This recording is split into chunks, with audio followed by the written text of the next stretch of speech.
తో సెంటెన్సెస్ ఎలా రాస్తాము అన్నది ఒకసారి ఇక్కడ చూడండి. యామ్‌ని మనము బీ ఫార్మ్ అంటాము. బీ ఫార్మ్‌లో 6 వర్డ్స్ ఉన్నాయి.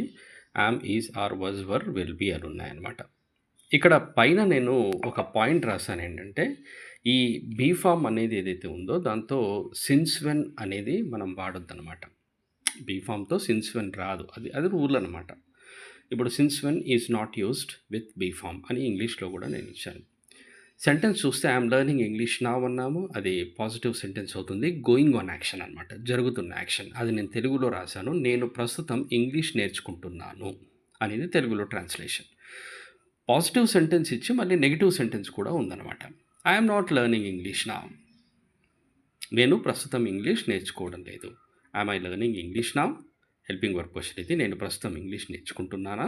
అలాగే when am I learning English now? నేను ప్రస్తుతానికి ఇంగ్లీష్